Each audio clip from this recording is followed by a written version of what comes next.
Welcome to One Thought at a Time, where we get curious about what makes us tick. I'm Ian Travers, and I'm joined today all the way from Texas, a man who is focused on the future of our planet. Welcome, Jason Edwards. I'll say good morning, although I think it's afternoon for you. But Yeah, and I can tell, for those of you who aren't watching the audio, I can confirm it is dark outside from Jason's office. Now, Jason, I mean, we've known each other a number of years, but this is the first time that we've actually done the podcast together. So just kick things off. Tell us a bit about how you spend your time. sure, yeah. I was, actually, I was thinking about. I think it's been a little over 10 years now that since you and I first met. No, 10 Yeah, years? it's been that seems that must mean we're getting old. Um, so you know, for what I do now, really, Ian, it kind of started around solving problems, right? Was kind of I had clients that were trying to build, in this case, energy projects, right? More around energy generation projects, and it was around how do we solve that problem, right? How do we make this work in from a just technology level down to a political and social level, right? We were involved in kind of all aspects of that. Um, Over the years of doing that, it's kind of grown more into this broader understanding and thought around as society, how do we use energy, right? How do we get the things that we need to live our lives the way that is comfortable for us, or at least comfortable for most people on the planet? And how do we do that effectively and efficiently? And and then from there, what should that solution look like?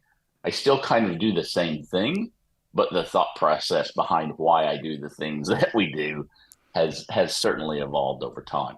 What would you say, what was the difference? Really, it is kind of really, I think it's driven a bit by technology, right? And how technology has changed, really, how we live our lives.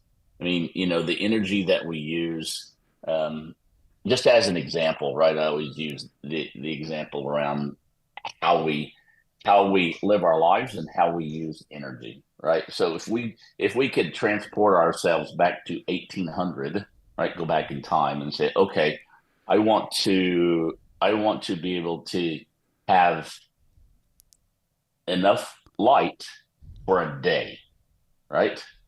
And so how long would I have to work? Or if I worked for a day, how much light would that pay for in your house, right? You want to be able to read a book at night. And so Mm. if I worked for a day, how much light would that pay for? You want to make a guess in Yeah. 1800? How many minutes, hours, days of light would you have for an average daily wage in 1800? Oh, dear me. That's a really interesting question, and I'm probably going to embarrass myself by the answer here, but I'm going to say um, a day's work might buy you an hour's light. 10 minutes. 10 Okay. minutes. So if you took kind of hourly average wage and worked for a day, that would have given you 10 minutes of light in Wow. 1800. You know Wow. what that is? You know what that is today? That is going to be orders of 300, magnitude bigger. 300 days of light for a day of work. Wow. So now it takes to get you an hour, right? To get you an hour of light is about half a second of work at an average wage. So it has changed drastically how we use energy, right? And how we think about how we incorporate that into the things that we do. So we have to kind of broaden our horizon around how we, how we use technology. I mean, Yeah. even just this, right? You go back to 1975, just 1975, and if you wanted a computer that would do what this simple little phone in your pocket does at an average wage, it would be a lifetime of work to afford that. And Yeah. now everybody has these in their pocket, right? So it's uh it's an interesting challenge that it's not just, in the UK and in the US, right, where we have these huge amounts of energy that we need to live our, and even in a little village town where you live, right, the amount of Yeah. energy that's in there is substantial. And as we transition, particularly in the area that we work in, is particularly in the electrical industry, right? Around how do I turn these lights on, right? How do I get, Yeah. you want to, when you get up in the morning, right, you expect that, hey, I'm going to walk in and make myself, a cup of tea or a cup of coffee, and the things are going to come on and work like I want them to. You just expect that, right? You take it for granted. And there are in the background working to make that happen. And it's interesting. I mean, you mentioned something there, which is something I do often ponder. You talk about, how much energy we need. Well, that's a very interesting question, and I'm not actually sure that even I could answer that, because there's a difference between how much we need and how much we take for granted. I think most people take, you take for granted that you get up in the morning and you turn your light on, and it's dark outside, but I can turn a light on in this room and you can see me, right, as opposed to seeing something in the dark. So we certainly do that, and we have gone from everybody everybody gives me a hard time because I live my life pretty much outside of work in books, and there's a now it's like this thick, right? And but a book by a gentleman named Vaclav Smil, and he wrote a book called Energy and Civilization, and it really is a history of how we have progressed from burning wood and those type of things for energy to the fact that we now are to a point where we use nuclear technologies, and we're harnessing the power of the wind and the sun and all of those things to generate the particularly the electricity, but certainly I think do you still have your plug-in hybrid? I do. Yes. Yeah. So now we're utilizing that energy to be able to provide transportation for us. Just give us a sense of scale. So on some of the recent projects that you've worked on sort of renewable energy, just give us a flavour of give us an idea of scale here. Scale, you mean by size of the project, or? Yeah, because I know you've talked about wind farms and that kind of thing. So from a size of scale, right? So these things are kind of like your light bulb that you put into your home, right? It's measured in watts, or I mean, if you're using LEDs, right, it's measured in very few watts, right? Because they're super efficient. Which is an interesting thought, right? Is you would think as your home gets more efficient, right, that your light bulbs are better, your water heater that you use is better.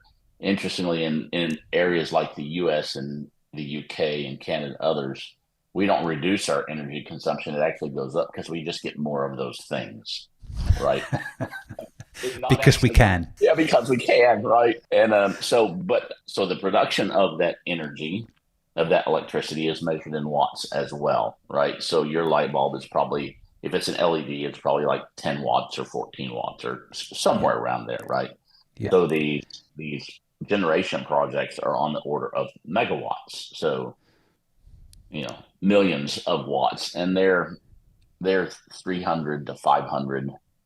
They would provide enough energy for, if you measured it in, homes per year, probably somewhere around 300 to 350,000 homes per year.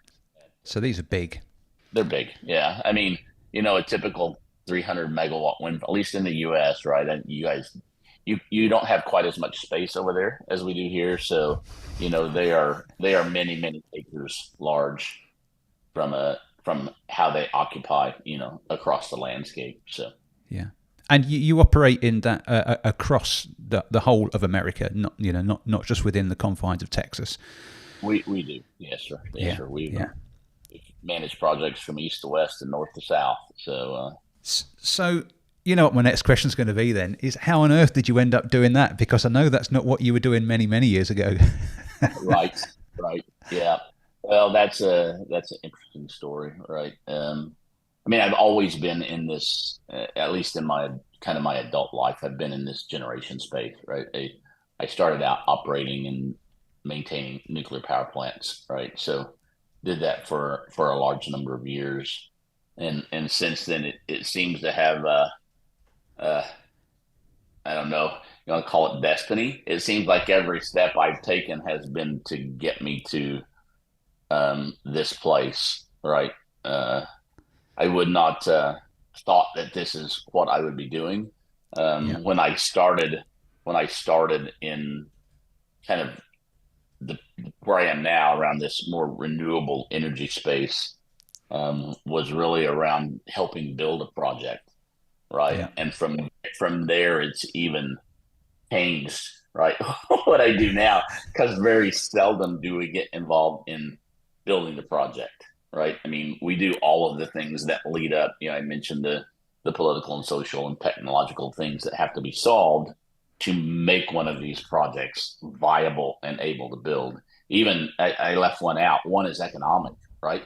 It Yeah. has, people are building these things to make a little bit of money, right? Yeah. So can we solve all of those problems and or challenges and get to where we can build a project? So now we've kind of, I guess, moved upstream a Yeah. bit, Yeah. right, around the early stage stuff, as opposed to, we are certainly, I mean, I have a gentleman on my team now that's helping on construction on a project down in South Texas right now. And but typically, we've gotten now to where we exit usually just right prior to construction. So you mentioned that obviously you started running nuclear power plants. They were a little bit special, weren't they? Weren't they in tubes underwater? They were. That was in the United States Navy. Yeah, I was Yeah. on submarine, so it was. Uh yeah, it's. I don't know. It's what I did. Yeah. Yeah. How long did you do that for, Jason? I was in the Navy for 20 years. Yeah. Okay. Did the same person leave the Navy that joined the Navy? Oh, absolutely not. No, it was my my my career in the U.S. Navy was certainly a rocky start. Okay. You have those folks, and you probably do too, right? Earlier in your career, even today, just mentioning that, right? You probably thought of, oh, there's that person, right?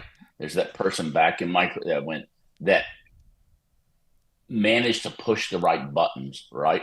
And I mean, I was in 20 years. I've been out over 15 now. So, and this is something that happened, back early 90s and 1990s for those that have not been alive that long. But the is to point to that guy and say, hey, this is one of the leaders that I worked for that I mean, just changed my mindset around how I do the things that I do, right? And it really altered. I mean, I was probably this close to either getting in a lot of trouble or being kicked out of the Navy, and because of this one individual. So was that? I mean, so tell me a bit more about that. How was he? Was that a negative influence that you learnt from, so how did that change you? What was the change? Really, it was his leadership style, right? I mean, he actually came in, and I was on my first boat, and we went through a couple of folks, and then he came in and took over the division or the group that I was working for, and I think it was you know was more around, he made it interesting, right? Not only did he Yeah. make it interesting, but as you can imagine, right, operating a nuclear power plant is, you've got to be pretty careful about how you do that. I mean, Yep. you know, uh, you could cause some significant. So it's very regimented, right? We do things this way. I mean, we used to joke, right? We had to, anytime we were going to have some form of evolution, we had to have a brief about how we would do that evolution. But on top of that, we would have a pre-brief to talk about the brief that we would do for the for the evolution. Let's review how we're going to talk about it, and then so I think in a sense he made it interesting, and then so we would always do training, and he was very involved in how we did that and how we thought about it, and just but it was Ian, it was almost like turning on my light switch, right? It was like, oh, this is actually kind of interesting stuff, right? The technology around how this works is actually pretty cool. And then from there, I mean, if you looked at my career up to there, which was very early, right? I mean, talking about 2 to 3 years in, and then from my career there on out, you would go, is that the same person? That can't be the same person, Right. So suddenly there was this interest, this interest and fascination ignited. And it's funny that, I mean, that's what, 30 plus years ago now. And today that desire to learn, one of my from another book that I read, my personal board of directors, right? People that I like how they think, and they influence kind of how I do some of the things that I do. And one of them, and assuming you know who this person is, a gentleman named Richard Feynman. Not a lot of people know who Feynman is, right? Pretty Nobel winning physicist, right? Yeah. But one of the things that he talked about, not a lot, but frequently, was this difference between knowing and understanding, right? A lot of people know stuff. Not very many people really understand what they think they know. Yeah. Right. So how do we differentiate between those two? And if you understand, then, he when he told it as a story, right, he always talked about his father and birds, right? Do you know the name of that bird? And he goes, I can know the name of that bird, and I don't understand anything about that bird, right? Yeah. So that difference between, and I think that was really kind of the tweak, right?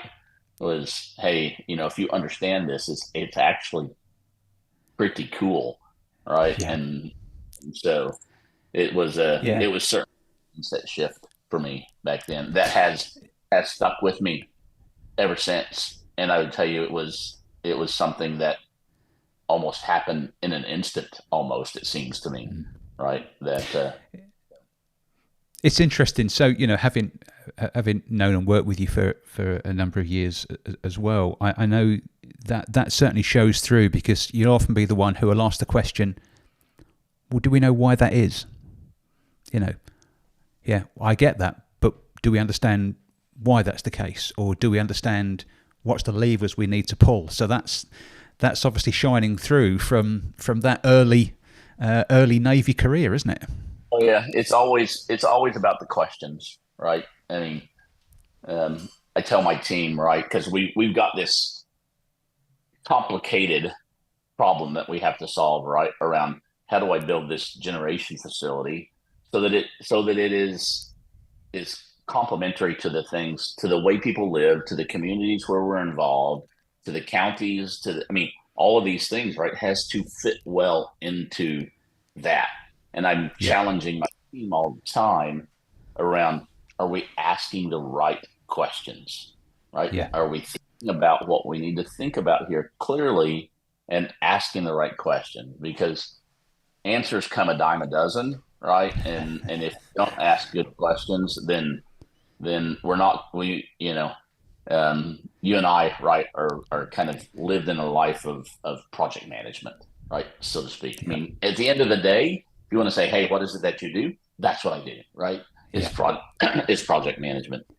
And particularly young project managers, they really like solving problems, right? Hey, look, I went through the day and I fixed all these things. I'm like, well, yes, you did. I'm proud of you. You did a good job. But none of those problems really fixed anything, right? They were problems, sure, but they didn't move the project forward. So it's really around solving, two things: solving the right problems and solving them at the right time.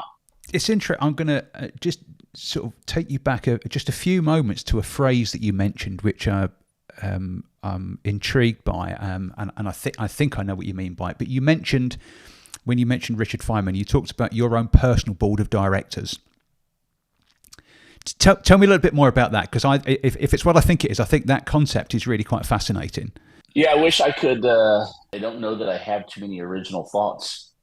I like I said, I read a lot, and it certainly comes from a book that I read. Right, was really around how do we think about things, right, and how are we, because there are so many biases that come into how we think, right? Yeah. Whether it's, I mean, something as simple as, as humans, we like to be lazy, so the status quo, we like to maintain that, right? So let's not do anything that's going to rock the boat and make people uncomfortable. And so part of this was around, having those people, and it really doesn't. I mean, you got to know a bit about those people, right? And it really doesn't matter whether they're, alive or dead or whatever, right? But these people that embody that, goal of what do I want to be, right? So, and interestingly enough, those, particularly over the last 10, 15 years, those people have changed. Well, there's a couple that have not, right? But for some of it, certainly those people have changed throughout time, right? And but certainly there's this, a group of folks, right, that I can't pick up the phone and call them. There are a couple of them that I can pick up the phone and call, right, and say, hey, how do you think about this, and and in certain circumstances that this person works well here and that person works well there, right? But yeah, I have these that it just, I mean, it comes into my mind whenever I'm thinking about how to solve a problem or how do I think about this problem is, certain people. Charlie Munger. Do you know who Charlie Munger is? No. If I said, do you know who Warren Buffett is? Do you know who Yep. Warren Buffett is? Oh yeah, I know Warren Buffett. So he was Warren's business partner. Okay. And he has this idea, or a lot of things he talked about in life. He passed away here a little while ago, not too long ago. It was like 97 years old or something like that. Passed away, and his kind of focus in life was around mental models, right? That how do we form a view of the world and a lens to look through so that we get an accurate understanding of that world, right? And one of his, he got asked early on, or not early on in his career, kind of midway through his career, how he and Warren had been so successful because they've made ridiculous amounts of money, and was implied that they were the smartest people in the room, right? Clearly, and he said no, not really. He said our focus was on just not being consistently not stupid. He said if we can be consistently not stupid, then we're going to do pretty well. And so if you ask folks on my team what we're consistently not supposed to do, they would tell you that because they hear it from me all the time. So he's one of those that kind of has influenced. And is the picture? I mean, I've got a picture in my mind here because I kind of use a similar thing, but mine's a boat rather than a board of directors. But I get it. So do you kind of almost picture them that when you've got something that you're ruminating on, you kind of have got all these folks sat round this boardroom table, Yeah, absolutely. Yeah, I will. I mean, and I got to sit here on my desk, right? iPad, and one of the things that you learn as you get older, right? It's funny, the young folks that are on our team, they always talk about how they can multitask, right? I can do this, and I can talk to you and send an email at the same time. I'm like, you can. Don't do either of those things well when you do it, right? And, well, I read some very recent research on that where it is now proven that we cannot multitask. What we do is we switch. Yes. Yeah. And of course, quickly can you do that, right? And do it effectively and efficiently. But I write everything down, right? I mean, I will even if you could see my notes, you would see places where it's like, I'll even like put initials for what I think that person would have to say about what I, That's brilliant. I'm thinking in my mind, I think something, and the person that I'm thinking about goes, "Oh, did you really say that out loud?" And right, did you mean to say that? Surely you didn't mean Yeah. to say that. Right? So, yes, And I guess as you go through life as well, as you said, the people on that board, the people sat around that table change, don't they? sure, they do. Yeah, Yeah. yeah, Yeah. yeah. Some of them have stayed more consistently, but Yeah. certainly there are, as seasons in life change and how I think about things. Um, and even sometimes I think, right, if I'd gone back and I wouldn't ever even contemplate going back and changing something about where my life is today, right? And just I live a an incredibly blessed life, right? I mean, I get to have these conversations. I've met people like you along my career that really have inspired and motivated me, and and so I wouldn't change a thing. But there's certainly some of those folks that I've said, okay, this person really, the way they thought about, one of them, for example, Mother Teresa, right, Yeah. and the way she looked at people and thought about life, and how did she behave in situations, right? That has been something that's been more recent. I've read Mm. some of her stuff and and if where I am today, I would probably have her sooner on in Yeah. life, right? And think about how I behave and somewhat treat others. It's interesting, isn't it? So I'm giving thought as you describe it, and I know there's one who's always been on my board for as long as I can. Well, probably since the last 10 years for sure, has actually been Yoda. Yeah, right. um, and it's funny, isn't it? And I can completely picture, that you might approach the table when you're thinking, I've got this really real big issue, and I've always just got this picture of Yoda just kind of sitting there, smiling and nodding, and very thoughtfully, rather than reacting like Tigger maybe would. That's really good. Okay, a couple of other questions then. Somewhere along the way, do I recall that beach volleyball played somewhere in your life? Yeah, I probably more than it should have. So that probably which again things sometimes seems like destiny, right? I don't that word causes me pains a little bit, but we'll use it for lack of a better word at the time. But back when I graduated high school, I grew up in Oklahoma. I was like, I just couldn't wait to get out of Oklahoma. So I was, again, very fortunate and went to California in Southern California and ran into, I mean, I'm a fairly tall guy, right? I'm 6'3". So uh, ran into some friends and started playing volleyball, and turns out I was halfway decent at it, right? So what I realized that back to the multitasking piece is that actually attending and going to class in university and playing volleyball, my priorities maybe weren't exactly in the right spot. So I was the university did it really struggled but the volleyball clearly worked well for me, and yeah, I spent a number of years playing competitive beach volleyball. Yeah, and I think the I found word that up. were you not champion? Well, no, but we play. I don't know if I was champion, but we played. I played at a very high level. Let's Yeah, just, but yeah, it was competitive at a high level. So, but that's really what led to. I was not quite good enough for me to go. Hey, you know what? I can make a decent living doing this. I can, and so that's what led to probably at one final going. You know what? I really need to do something, and I ended up joining the Navy yeah, um, a little later. But yeah, I played.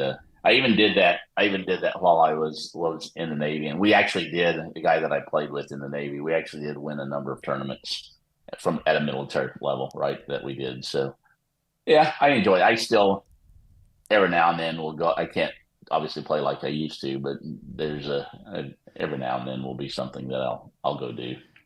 Very nice. Young kids, it's funny as you get old, you get a little smarter about how you do things, right? And then they think, oh, here's this old guy in here trying to play volleyball. I'm like, well, I can actually play, young person. So one other thing which I did just want to bring out, I know time's slightly against us on the interview now, but I did want to sort of surface. I know that having served in the Navy and what you do now, you actually do something to help people who have come out of the services and finding their way in the outside world, don't you? Yeah, Ian, I think that's something that we seem to grow to as we get older in life, right? It's I don't know if it's just biological or evolutionary, right? That we grow this. Hey, it's now time to figure out how to give back, and for me, that has been something that is you know was important to me. Is that I have been extraordinarily fortunate in my life in the positions that I've been in and the people that have certainly helped me along the way. And so there are a couple of veteran programs that are out there where I provide a bit of mentorship and stuff around. Generally nowadays, it's around folks that are trying to start their own business and grow a business. But there certainly is those of trying to assist those folks that are trying to transition out of the military, right? Yeah. How do I do that? I mean, I've been doing this, some of them spent a career and never interviewed for a job, never, right? They went to university, they joined the military, they spent 20 years, and they've always, I mean, they may have kind of interviewed for jobs in the military because they wanted a more prestigious position or something. But to actually go in and sit in front of you, right, at Rolls Royce or something, and say, "Hey, you should hire me because I'm the best person for this job." But they've never done that. I mean, they could be in their mid 30s, early 40s, and literally never interviewed for a job. And Wow. so it's that's a big change for a lot of them. So Yeah. that's something that's important to me. So I've got two questions then that I'd like to sort of bring us towards the end on. First, this series we've been asking guests to leave a question for a future guest. They never know who it's going to be. But here's a question that was left for us a few episodes ago. And it's this. If someone was starting a new business in your area that you work in now, what would be your top tip? For starting a business in the area that I am in. Yeah. I think that is probably the biggest thing. And it's something that within my team, that is my focus, is we deal a lot with regulatory bodies, right? Whether it be utilities and I would will say specifically to utilities, because that's what we try to do, right? I'm trying to build this generation project, and it's going to tie into a utility and send power to your house. So is really around, and they all have very specific rules around how they do that. And I can tell you, it's referred to as a tariff, right? Is the rules around, and they're immense documents, but you need to know the rules. Spend the time to learn those rules, because that's how they have to behave and perform. And oftentimes you can use that to your advantage if you know the rules. And so that's something know the rules. Is know the rules. Yeah, know the rules. So that leads me on to our final question, which is this. And you mentioned time travel earlier on, going back to the 1800s. Well, let's just make the assumption that we have conquered time travel. So you've got the ability to write a letter to leave for the younger Jason to find. Knowing what you know now, what would you put in the note? Golly, probably just 4 words. Okay. Be kind to yourself. Be kind to yourself. Right. As I think back about the, you know, um, just, and because that leads to the ability to be kind to others, right? If you're not personally in a good place, and I mean, we all live life, right? And out there stuff happens, right? And most of it we don't get to choose, right? It chooses us. And Yeah. so is be kind to yourself, right? Because I think about that early part in life, right? Even the early part in the military and around not doing well and really struggling and not felt like I didn't fit, right? And not only did I not fit, but I'm somewhere that I was in the military. I couldn't quit. Yeah. I mean, I can't walk in and go, "Hey, it's been fun. I'm gonna go get right." So yeah, I think that would be probably the put a billboard up on the street that I can see every day, going, "Hey, be kind to yourself." Jason, it's been an absolute joy having the discussion on here. We could talk for another 3 or 4 episodes. But for now, thanks ever so much for being my guest on the episode today. Oh, I am honored by the invitation. Thank you, sir. You have been listening to One Thought at a Time and our guest this week, Jason Edwards. And if you have been, thanks for listening.